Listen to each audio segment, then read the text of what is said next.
All right, welcome back to our farmhouse. Summer is my favorite time to cook. Fall is, of course, a close second with all the cozy soups and stews. It's loud in my house right now. But nothing can beat the freshness of the herbs and the fruits and the vegetables that are all available seasonally in the summer. So I'm gonna be taking you through an entire week of what we cook.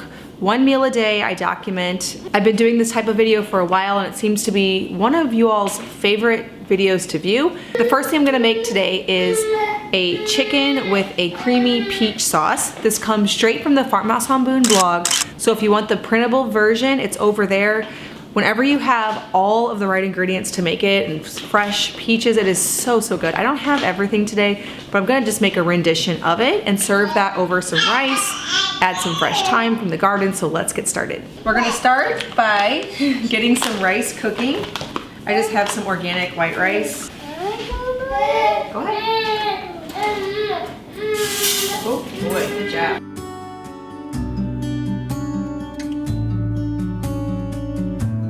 I did 2 cups of rice and 4 cups of water. And now I'm going to sear some chicken breasts in butter to give them some nice color and lock in the juices.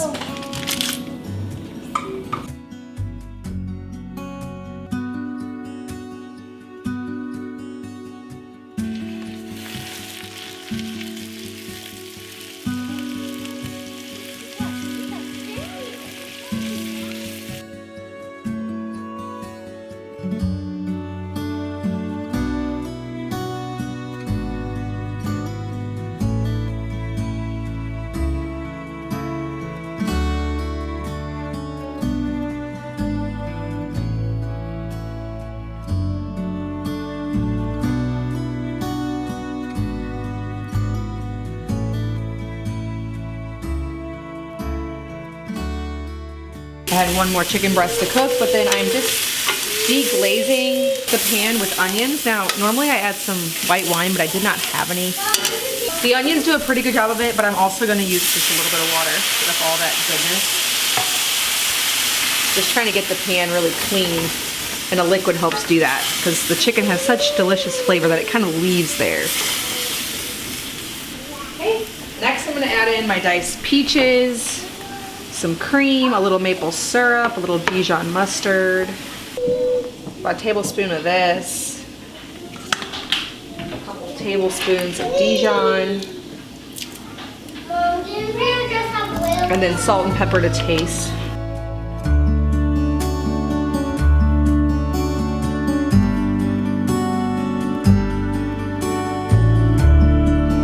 I have some thyme here growing in my planter boxes, so I'm gonna get some of that. It's actually looking pretty healthy. I love having a few herbs really close to the kitchen.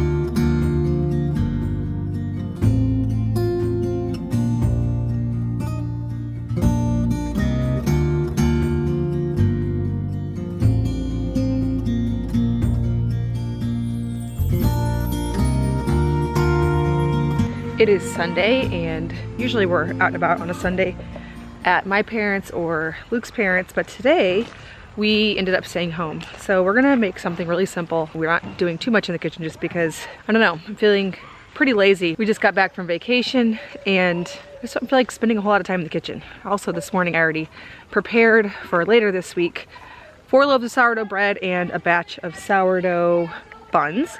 So we're gonna do pizzas. We have an overflowing herb garden. So I'm going to be harvesting some basil and making a pesto and then doing some like basil pesto pizzas.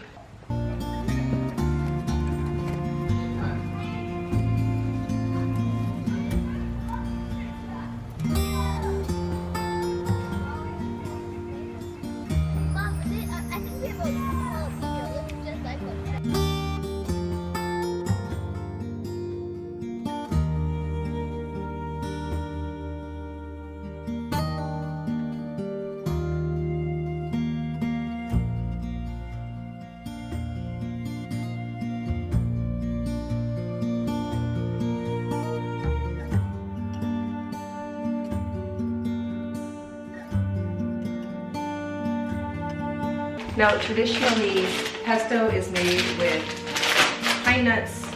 I have walnuts, so I'm gonna do. I've also been told that they are exceptionally more delicious when roasted, and I know that's true. But I'm in a hurry tonight. I'm not really in a hurry, but I'm just kind of lazy. And so I'm just gonna pour them in raw.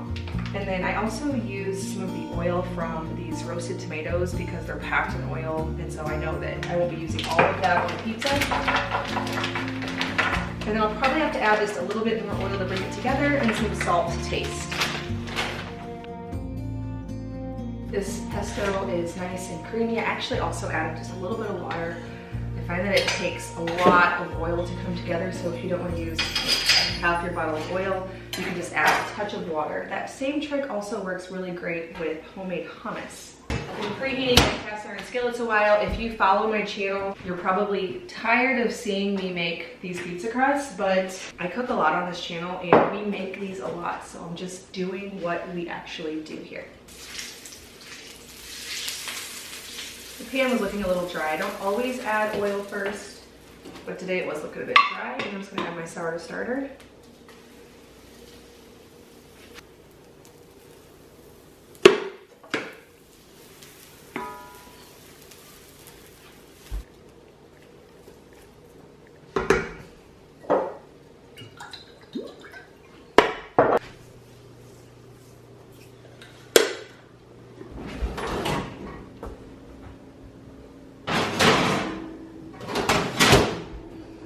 Do have some homemade cheese, just using a mozzarella, classic pizza cheese, always my favorite. Our big tomatoes from the garden aren't quite ready, but we do have quite a few little ones. These are really tasty. I'd like to add some of these to the pizza, but I don't really want to add them raw because once the pizza crusts are cooked, they just really need the cheese to be melted, and that's about it. So I'm gonna throw these on a cast iron skillet with a little bit of olive oil and salt to give these a little bit more flavor before throwing them on the pizza. I'm also going to top the pizza with some leftover chicken that I have. I'm just gonna dice that up. I'd like to add some bacon, that'd be really good, but again, I just don't feel like cooking it right now, so I'm kind of just throwing on what's really easy. So it's gonna be pesto, sauteed tomatoes, chicken, mozzarella cheese, and then I also have some of those fire roasted tomatoes I'm gonna throw on. And then Luke and I might, on our pizza, have a few jalapenos from the garden. Always a good pizza addition. The kids don't appreciate them, so those will just be for us.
I got some sourdough hamburger buns going yesterday.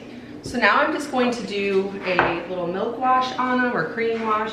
Normally I do an egg wash, but I don't have a big batch today. I just have 8, which will work because we do have littles. So some of our kids won't eat all of theirs, and then usually Luke and I go and clean up like the rest of theirs.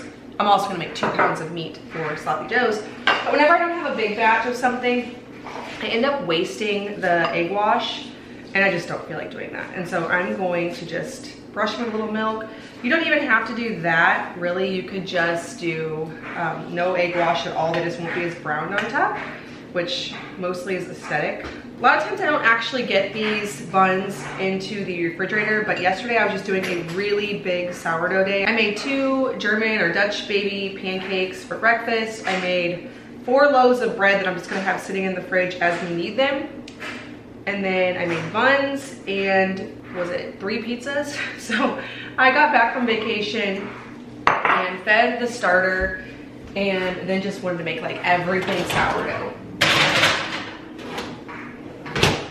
Okay, so I'll let those bake. It's still in the morning right now, so those will just be ready for later to make a really quick and easy sloppy joes. Probably top it with some cheese and maybe serve it with some potatoes, which will be really good. All right, I have a little bit of time to myself in the kitchen. Luke has the kids out on an adventure and Theo's taking a nap, which it's not really nap time at all, but we had swim lessons this morning, and so he missed his morning nap.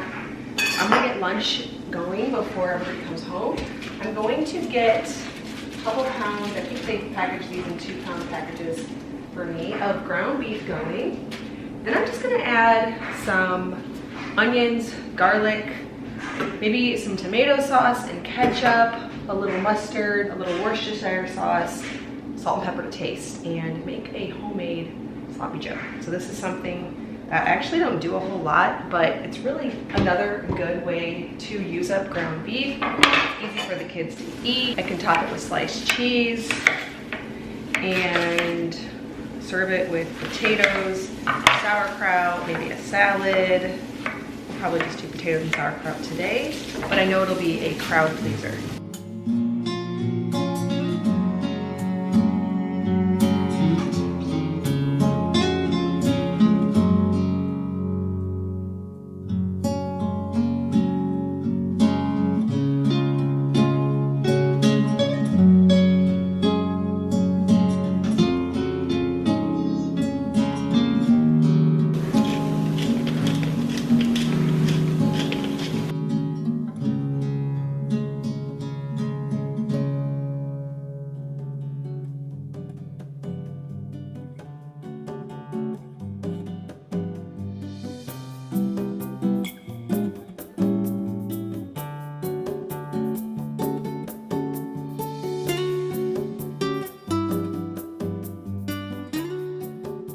Most of the time when you see me on my videos, I'm here in this kitchen. That's because, one, I love cooking. I actually really love it, which is great because I have a large family, and so I also have to do a lot of cooking if we want good meals that are healthy and homemade. Whenever cooking in my kitchen, I make sure to prioritize the right tools. For every job, especially in a from scratch kitchen, there's always going to be certain items that make the job more effective. One area where this is especially true is knives. Now, I have cut with my fair share of dull knives. I've had vintage knives that I've sharpened myself. Today, I want to share with you the sponsor of today's video, Misen, and their chef knife. Now, this knife has a unique sloped handle, which makes it easier and safer for chopping. Its elegant design and blue handle, which fits in perfectly with my decor, makes it something that I love to leave on display as opposed to just hiding it in a drawer, making it easy and accessible for all my cooking needs. Buying a knife from Misen means that you get quality at a good price. Their knives are made from premium materials like stainless steel, which helps them to stay sharper longer and last a lifetime. Misen chef knife is also 2 to 3 times cheaper than other premium knife brands. So you're getting something that you will keep in your kitchen for years and years to come, but for a fraction of the price. Upgrading to a better knife doesn't have to be confusing. I know that there are a lot of options out there, especially with the internet. Misen has eliminated the marketing jargon and the overwhelming choices to take the guesswork out of buying. The Misen chef knife is designed to replace an entire set of knives. So it's the only knife that you'll ever need. Misen chef chef knife has over 7,500 5-star reviews from pros who make their living working in kitchens, all down to the home chef like me who is just cooking for their family. So it is a powerful tool that can be used no matter how much cooking you're doing. Make sure to go to the description box below and use code BOON for 20% off your first order. That's promo code BOON to get 20% off your first order.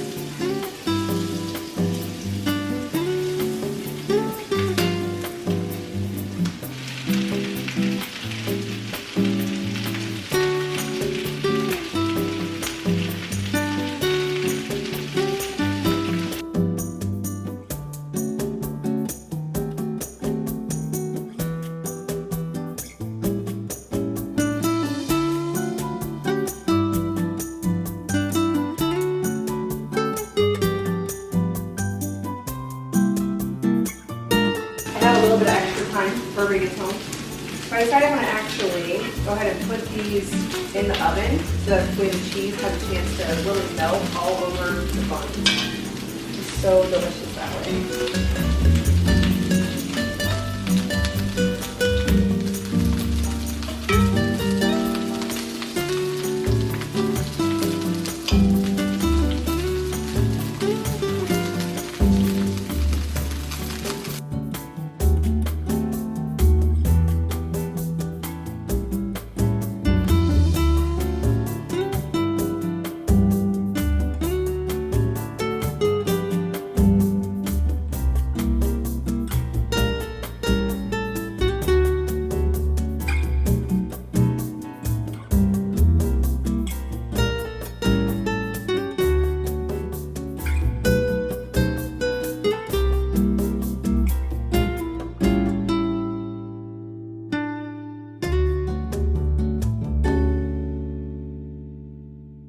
I'm going to try my hand at homemade ricotta.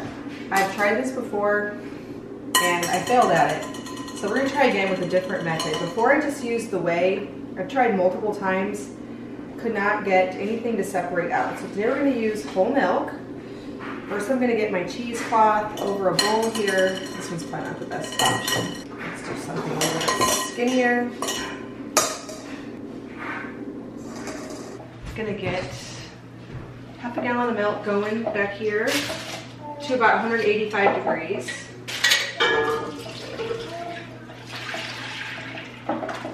Also going to add in a teaspoon of salt. Just stir that in.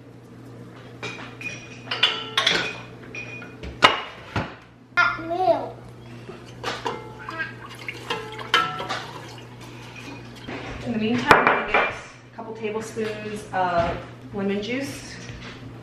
This is what causes the reaction for milk to separate the curds from the whey.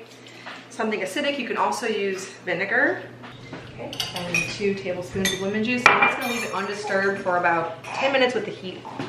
I got some leftover onions, mushrooms, green peppers that I cooked for eggs one day.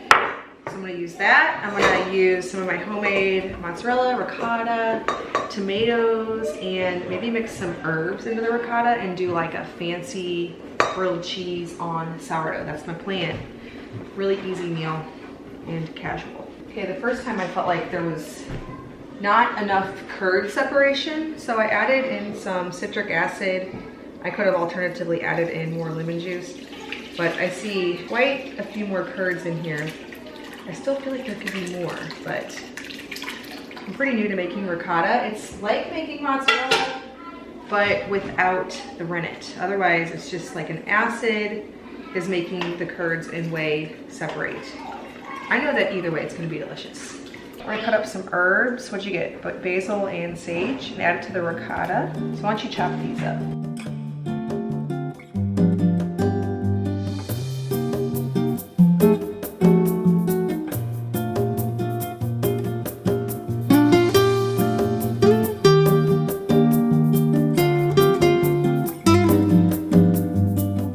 A little bacon grease in this from this morning.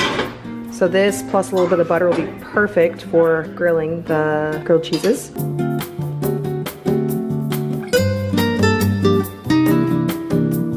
I might change change my mind on adding the veggies because it's gonna taste so fresh with these fresh tomatoes and fresh herbs. I'm not sure about adding in the sauteed veggies.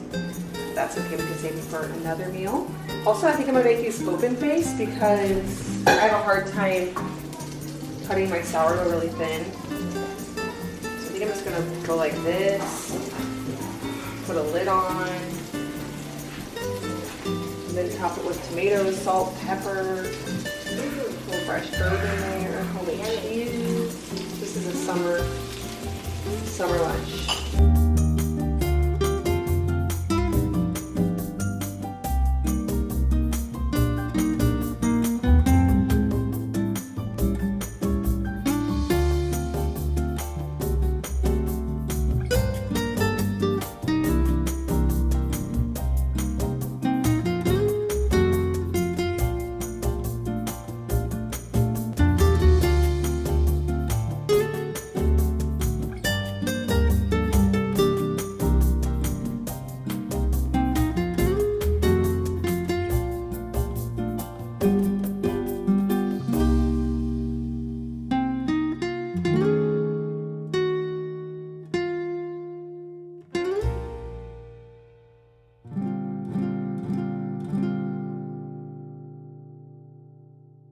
Got some sea salt and vinegar chips. Be the perfect accompaniment. All right, we had not too many leftovers here. Ate almost all of that, and I felt like the whey hadn't completely separated when I was making my ricotta. So before we went outside, I just added a little bit of rennet to the salty, citric, acidy, lemony leftover milk that should have been whey from ricotta. And I put the lid on while we were out there, and it all separated into, I guess, more mozzarella is what you'd call this. So I don't know, maybe I'm figuring out a way to have like less whey left over. So I'm gonna go ahead and strain this off, stretch it, add some salt, and then hopefully have just like a tiny bit of whey left over from that half gallon of milk. All right, so the curd wasn't near as set up as I thought. So I'm just hanging it, and I don't know if the end result's gonna be ricotta or mozzarella or something in between. I imagine it'll make good grilled cheese sandwiches, whatever ends up coming out of that. I took all the kids to the pool this afternoon, so Luke made dinner. Got ground beef, taco shells, avocado. You know what we have in the garden that we need to go get? Some cilantro as well. I'll send Johanna out for that. And some shredded cheese. So there's not much for me to share with you today. It's just a simple taco dinner, which we have very often because, you know, you always have all the stuff. You got sour cream, let me get that out too. You got sour cream, you have salsa on hand, avocados I try to keep corn tortillas. We just grill them with a little bit of butter, ground beef, so pretty basic. We also just got out some sauerkraut, which we often serve with tacos. I wanted to share with you about the sauerkraut. I oftentimes get asked how long to let sauerkraut ferment. And recently we did not have any fridge space, and I kept thinking we'll have fridge space. I'll eventually put this sauerkraut in the refrigerator. But since we have a dairy cow, we just always have like a whole middle shelf full of milk, which I know we should get another fridge and all that. But my point of that is telling you that we actually had some sauerkraut fermenting for probably like 3 months at least, and it's still really delicious. And we finally got it in the fridge, and we've been eating off of it for probably the last month or so, and it's been really good. So there really is such a wide variation. It does get more sour the more it sits, but we've had it anywhere from like a week past fermenting it all the way to 3 or 4 months at room temperature. It was just sitting in the pantry, and both totally fine. We have swim lessons this morning, as we do every morning. I'm going to get some lunch made up beforehand. That's what I like to usually do. Today also a friend invited us to their pool, and whenever it's summer, if a friend, especially this friend, because they have, I mean, in general, if a friend has a private pool and they invite you to it, we go. But also, they also have a lake next to it, and they have paddle boards, and the boys love to fish, and so it's just like the funnest thing. And summer's so short. So I'm gonna get a Waldorf chicken salad going. So I'm gonna cook some chicken up this morning, make some mayo, cut everything up, and then I also have some sourdough bread in the oven. I did that with my once a week sourdough bread baking routine, which I shared with you recently. And I'm just gonna get this all prepped so we can have a quick lunch and then head out there.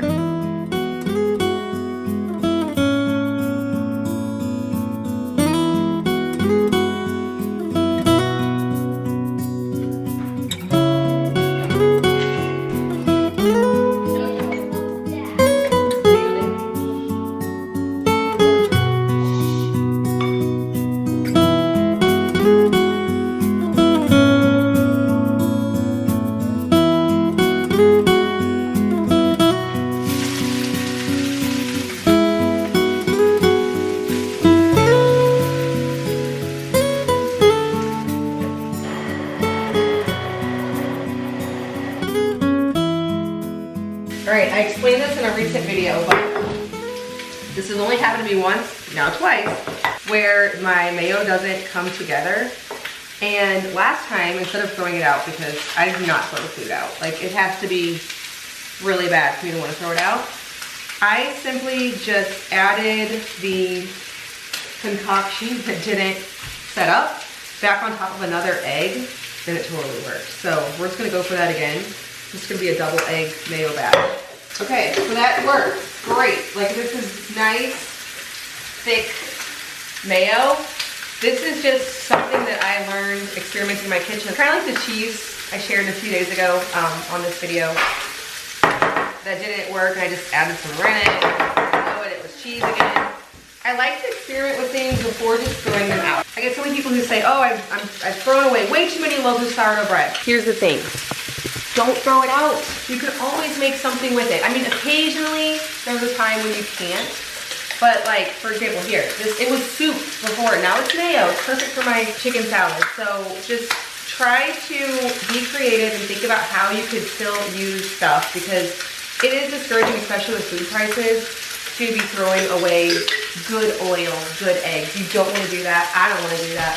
And so just a few tricks to help you hopefully avoid that. Oh, I also guess I didn't mention what you would do with the sourdough bread. Croutons, French toast, strata, always something you can do. I have some of these split chicken breasts, and so I'm just cooking these. I might throw them in the oven for a minute too, but hopefully it'll be cooked before swim lessons and cool down so I can cut it up after.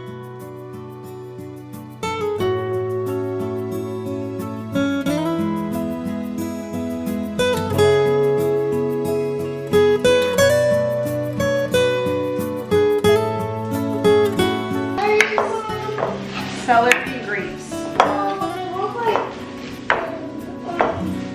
Real grapes. You do? Yes. Look. Okay, those are grapes. We're gonna put some celery.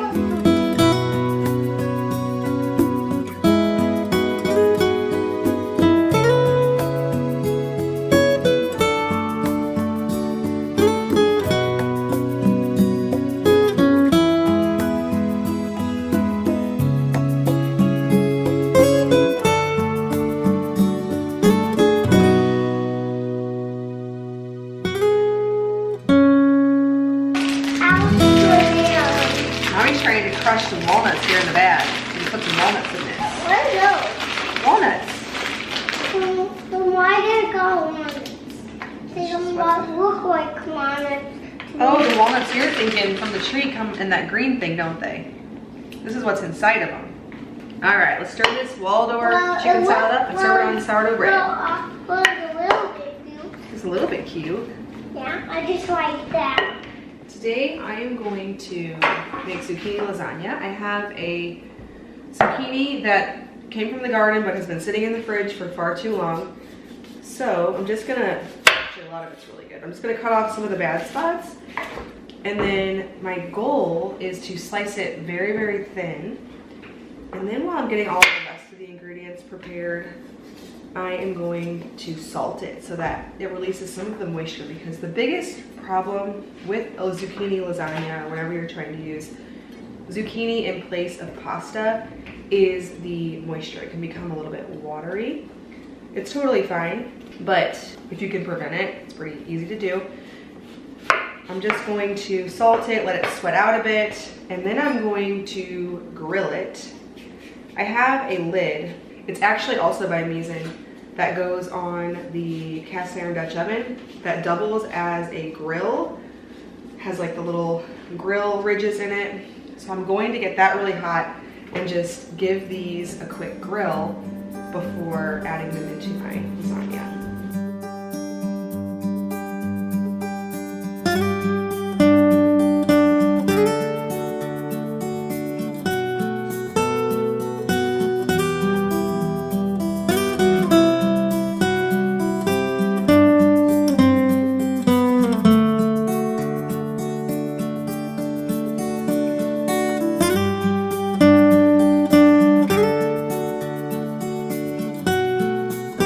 Shredded some mozzarella and some Parmesan. I have my homemade ricotta, a little bit left from a couple days ago. I'm gonna pour that in, but because I'm making like an extra large batch of this, I'm also gonna pour in some more ricotta and then a couple of eggs as well.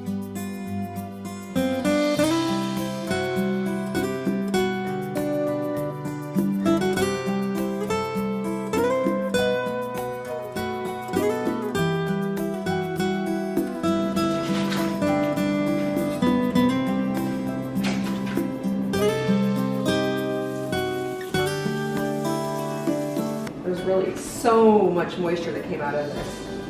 These were so wet. You can use paper towels to dry them. I don't have any, so I'm just going to use tea towels. I'm looking forward to this being a little bit less watery than it's been in the past.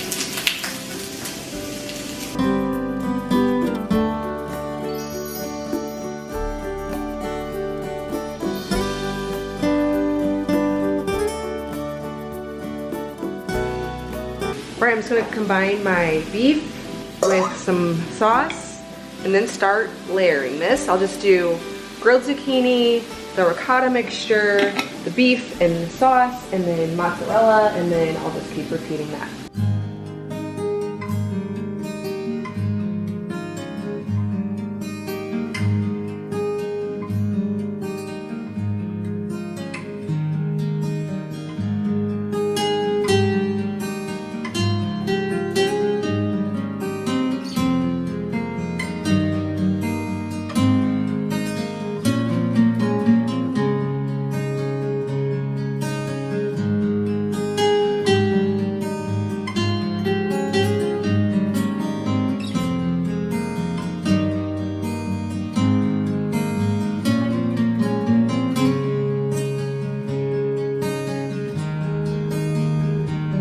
As always, thank you so much for watching. I hope that you enjoyed going with us through a week, seeing some of the meals that we're making in the summer, loving the fresh herbs that we get to pull from the garden and vegetables. It's a really beautiful time. Make sure to check out today's video sponsor, Misen, if you're looking for a high quality knife that will really help you to glide through the summer vegetable and then soups and stews all winter long, which I don't really want to think about right now, but for the summer, a beautiful tool for your own kitchen. Thank you so much for stopping by our farmhouse.